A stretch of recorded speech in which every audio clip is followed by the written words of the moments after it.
صحابي ازيكم الاخبار؟ جايبالكم وجبه النهارده اقتصاديه، مفيش اكتر من كده، لذيذه قوي، تقدروا تعملوها الفطار او الغدا. فيلا بينا، بس اول ما تنسوش تعملوا لي لايك وشير وسبسكرايب. يلا بينا على الوصفه. اول حاجه هجيب البطاطس زي ما انتم شايفين ده كده شكلها. هنغسلها كويس جدا، وكويس جدا معنى كلمه كويس عشان احنا هنستخدم القشر بتاعها.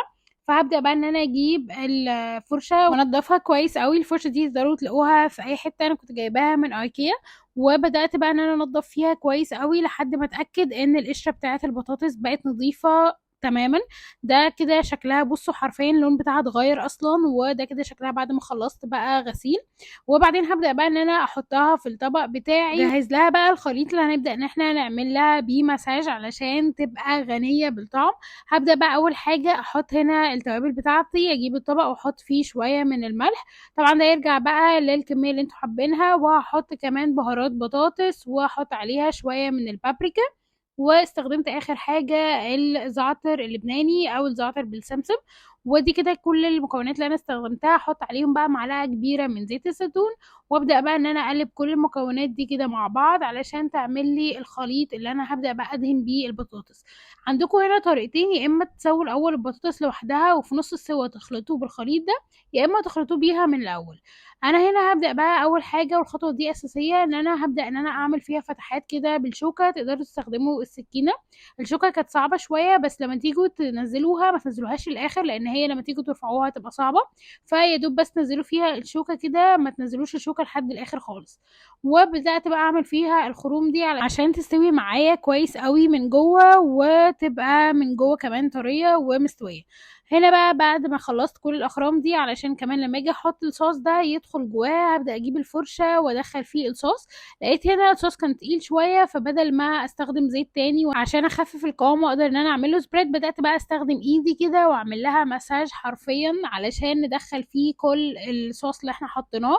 وتبقى غنيه بكل الطعم اللي احنا حطيناه ده. كل الطعم ده هيبقى خطير على الطبق اللي بره، وهتبقى كريسبي بجد، حاجه كده خطيره. استنوا للاخر عشان تشوفوا شكلها وطعمها كان عامل ازاي.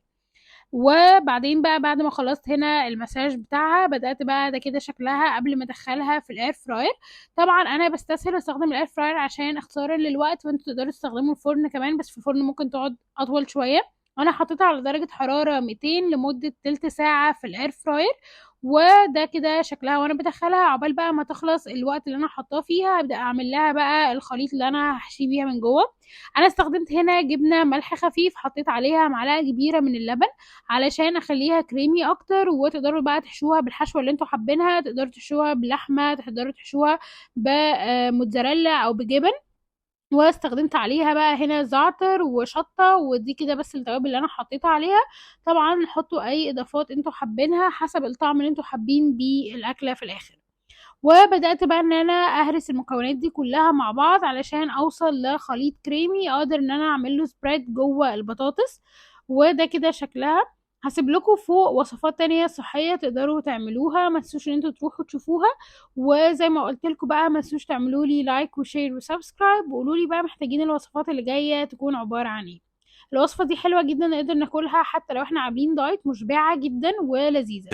2000 years later. بعد بقى ما خلصت التلت ساعة، ده كده كان شكلها كريسبي بشكل مش طبيعي. بدأت بقى ان انا اطلعها على الطبق، وهبدأ اعمل فيها فتحات بالطول علشان تستوي اكتر من جوه، وفي نفس الوقت علشان احط ليها شوية زيت بحيث ان هي البطاطس من جوه اتأكد ان هي استوت 100%. هبدأ بقى اعمل بيها كده زي شرايط بالطول. في الوقت ده البطاطس كانت سخنة جدا، فخلوا بالكم وانتوا بتفتحوها، وايديكوا تبقى بعيدة عن ناحية الدخان علشان ما تتحرقوش. هنا بقى بدأت اجيب الشوكة عشان افتحها كده بالشوكة، طبعا علشان كانت سخنة جدا. وهبدأ بقى افتحها، بس مش عايزين نفتحها على الاخر، احنا لازم تكون متوصلة كلها من تحت. فيا دوب بس بننزل بيها كده لنص البطاطس، ما بننزلش بيها لحد الاخر علشان ما تتقطعش مننا. وده كده شكلها بعد ما فتحتها. وطبعا تقدروا بقى تفتحوها بالطريقة اللي انتوا عايزينها. انا عملتها بالشكل ده علشان تبقى متماسكة، وفي نفس الوقت لما اجي احشيها احط الحشوة ما بين كل الفراغات اللي انا عملتها دي، فتبقى الحشو فيها في كل حتة. هبدأ بقى في المرحلة دي احط لها معلقة صغيرة من زيت الزيتون، كده رشة بس بسيطة قوي علشان تستوي كمان البطاطس من جوه. وزعتها كده بالشوكة ورجعتها تاني اير فراير لمدة 10 دقايق بالظبط على درجة حرارة 200. هبدأ بقى افتحها كده عشان طبعا انا عايزاها تكون مفتوحة مش عايزاها تكون مقفولة. وتقدروا تستبدلوا طبعا الفرن على درجة حرارة 200 بس ممكن تاخد أطول شوية من الاير فراير. دخلتها بقى آخر 10 دقايق في الاير فراير وبدأت بقى نستناها شوية، وده كده شكلها لما طلعت كانت خطيرة. هبدأ بقى أحط لها الصوص اللي أنا عملته من جوه او السبريد بتاعي. بدأت بقى ان انا احط هنا الجبنة واحطها في كل الاطراف بتاعتها. تقدروا تعملوا لها ميكس جبن كمان بالشيدر والجبنه الرومي والموتزاريلا، بس ده طبعا لو انتوا عايزين تدلعوا نفسكم بعيدا عن الدايت خالص.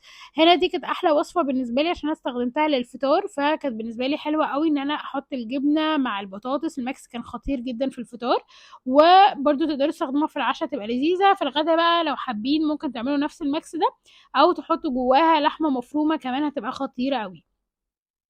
وبعدين بقى بعد ما هوزع فيها الجبنة في كل الأطراف بتاعتها هتبقى كده جاهزة معايا. بس حبيت احط لها شوية من التوابل تاني على الوش. حطيت توابل البطاطس لان انا بحب طعمها جدا، وحطيت عليها شوية من البابريكا وبس. استكفيت بالتوابل اللي موجودة اصلا في القشرة بتاعت البطاطس.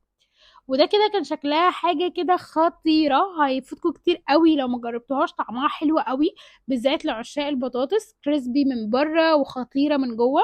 تعالوا بقى اوريكوا شكلها وانا بقطعها عامل ازاي. كان نفسي بجد تدوقوها، طعمها تحفة. ده كده شكلها وانا بقطعها، كانت سهلة جدا لان هي البطاطس كلها مستوية والطبقة اللي بره كانت سوبر كرانشي. وده كده شكلها بالهنا والشفا عليكم، واشوفكم في وصفة جديدة واسيبكم شوية مع شوية من الصور، واشوفكم وصفات تانية. باي.